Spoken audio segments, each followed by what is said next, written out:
Okay, class, today we're in section 11.3, angle, similarity.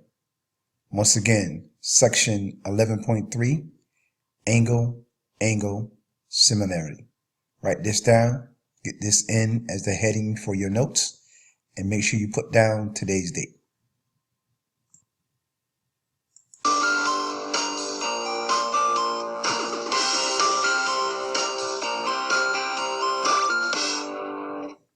So thinking about similar triangles is kind of fun. In fact, similar objects in general, really interesting, right? That's when, in fact, they're kind of proportional to each other. If you kind of take one shape and you somehow move it around a little bit, maybe put it on a copy machine and enlarge it or shrink it and make sure everything stays proportionate, you get the other thing. Well, I'm going to share with you a really, really cool result, and I want us to see if we can apply that result and see why it's true in a fun example. So check out these two triangles. I have these two triangles, and I want to figure out if these triangles are similar or not. Well, check it out. They kind of look different. Certainly this one looks bigger than this one, but the question is, are they similar? Which means that if I were to kind of shrink one or expand one and move it around a little bit without changing its basic shape, could I get one to look like the other? Could they be congruent? Well, it's a little tricky, actually. Now, we do know that similar triangles are triangles that have the property that all the corresponding angles are the same. So if, in fact, we see that the measure of one angle is equal to the measure of another, and then the measure of another angle is equal to the corresponding measure of another, and the third ones match up, then they're similar. But here, check it out. I see the 92 and the 92, they look good, but then I see a 55 and a 33. That doesn't look so good. So maybe these are not similar. Well, there's actually a really cool theorem that allows us to figure this out, and I want to share it with you. It's actually called dun, dun, dun, the angle-angle similarity postulate. And this postulate allows us to determine if two triangles are similar in a very easy way. If we see two angle measures equaling two angle measures of another triangle, so you take one triangle, see two angle measures are equal to another triangle's two angle measures, then in fact the two triangles will be similar. That's the theorem. Now, if you look at this though, it doesn't look good. I've got two angles, and while one angle measure agrees, the other one doesn't.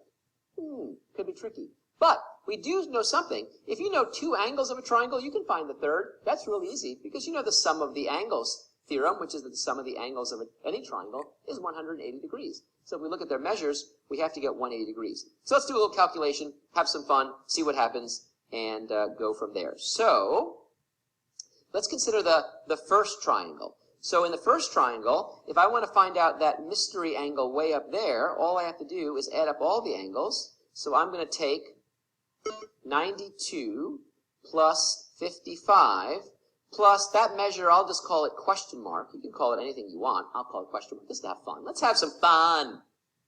And that sum of the measures of the angles of a triangle always has to equal 180. So if we take 92 and add 55, we see 147 plus question mark equals 180. And if we subtract 147 from both sides to undo the addition of 147, we see that the mystery amount is in fact 33. So this measure, this angle measure, is in fact 33. So let's now go back and write that in and see if we can do that. So I'm going to write that in right now. If I do that, what I see is 33 degrees. Okay, let's do the same thing here and see if we can actually figure out that. But before I do that, let's just stop and see that if we apply the angle-angle similarity postulate, I'm done. Because now, given this postulate, I know that these two triangles are similar. Do you see why? Do you see two angles in one triangle whose measures actually agree with the measures of two angles in the other triangle? I do. These two agree with these two. You see that?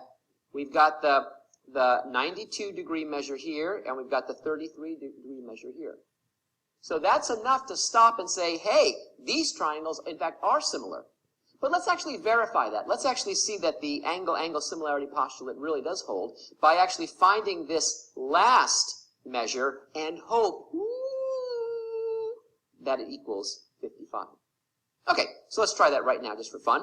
So remember what we've already done. We've already computed all sorts of things here. So let's see if I can show you what we've already done.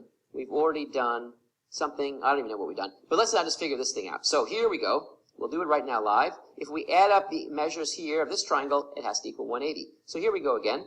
I see that 92 plus 33 plus that measure, I'll call it double question mark,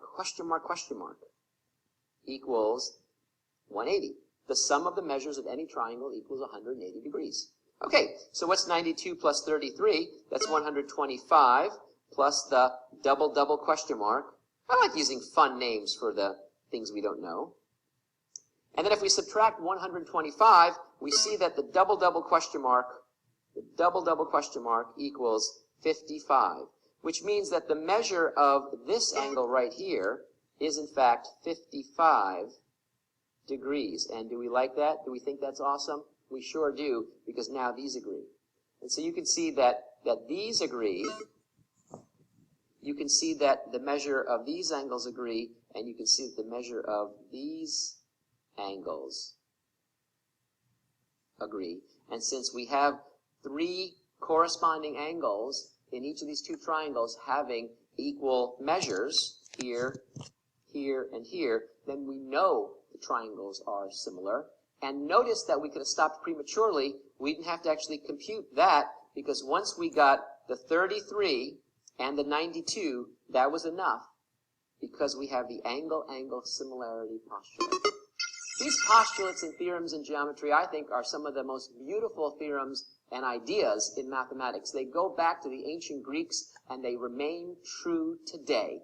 And it's really neat that sometimes we can actually see reflections of our past right here in our present. Next time you see 2 triangles, no matter what their sizes are, and you see that the measure of 2 of the angles from one triangle actually agree with the measures of 2 of the angles of the other triangle without doing any more work, by applying the angle-angle similarity postulate, you know those 2 triangles are similar.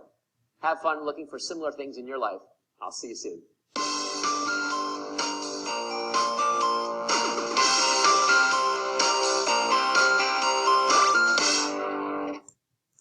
Okay, let's take a look at another example using the AA similarity postulate.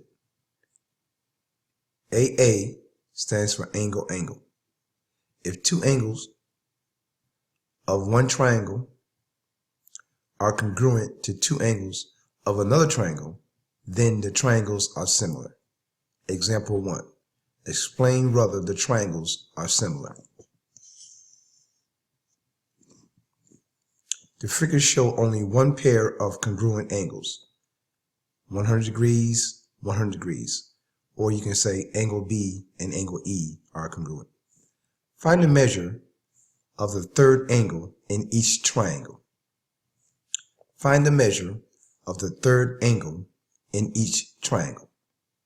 We already know that when you sum up the angles in any triangle, they come out to be 180 degrees.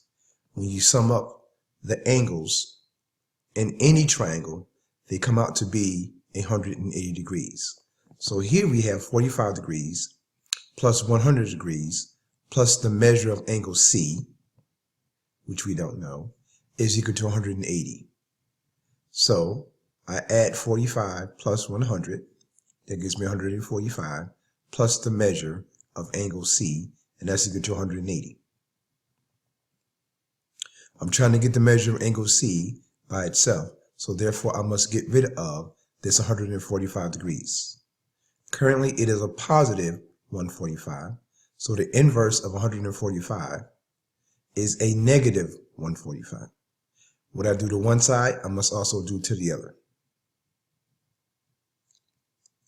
So now 145 minus 145, that's 0, so this cancels out.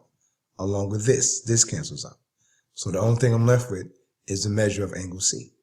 And the measure of angle C is equal to 180 minus 145, which is 35. Come over here, do the same steps. 100 degrees plus 35 degrees plus the measure of angle D is equal to 180 degrees. There's angle D, which we don't know. 100 plus 35 is 135. So I have 135 plus the measure of angle D, and that's equal to 180. I want to get the measure of angle D by itself, and I'm solving a one-step equation, just like over here. So to get rid of this positive 135, I must add a negative 135 to it. And what I do on one side, I must do also on the other side. So 135 minus 135, that goes to 0. So this is gone, and this is gone. And I'm left with the measure of angle D is equal to 45 degrees. I got 45 after taking 180 and subtracting 135. That gave me 45. Because the two angles in one triangle are congruent to two angles in the other triangle, the triangles are similar. All right, now you complete your turn, number 3, for this triangle and this triangle. Follow the example. Your notation should be the same. All right, just now put a number down, but the algebraic notation must be the same. And then show your work down here, and then put in your final angles once you get right there. Okay, now in example 2, we're going to learn how to find missing measures in similar triangles. Because corresponding angles are congruent and corresponding sides are proportional in similar triangles, you can use similar triangles to solve real-world problems. Example 2. While playing tennis, Matt is 12 meters from the net, which is 0.9 meters high. He needs to hit the ball so that it just clears the net and lands 6 meters beyond the base of the net. At what height should Matt hit the ball? At what height should Matt hit the ball? Now the first thing you should notice is that both triangles contain angle A. So the small triangle contains angle A, and the big triangle also contains angle A. Once again, the big triangle also contains angle A. And you should also notice that angle A has a right triangle, and the bigger one also has a right triangle. So once again, they have angle A in common, and both of these triangles have a right triangle here and a right triangle there. Okay, in similar triangles, corresponding sides are proportional. In similar triangles, corresponding sides are proportional. Now, what does that mean? That means that side AD is in proportion to side AB. AD is in proportion to AB. That also means that DE is in proportion to BC. In proportion, in proportion, in proportion, and in proportion. Now, how long is AD? AD is 6 plus 12. 6 plus 12. How long is AB? AB is only 6. All right. What's the height for DE? DE, we don't know. That's why they call it H meters. That's H meters. What's the height for CB? CB is going to end up being 0.9. So we put everything in proportion. All right, now I have less than a minute left, so I rewrote the problem over here so you can easily understand it better. You got 6 plus 12, that's 18. So now you have 18 over 6 is equal to H over 0.9. So now you cross multiply on both sides. 6 times H is equal to 6H. 18 times 0.9 is equal to 16.2. You divide both sides by 6, and you end up with H is equal to 2.7. Now don't forget, when you're dividing both sides by 6, the 6's here cancel out. That's why you're left with just h.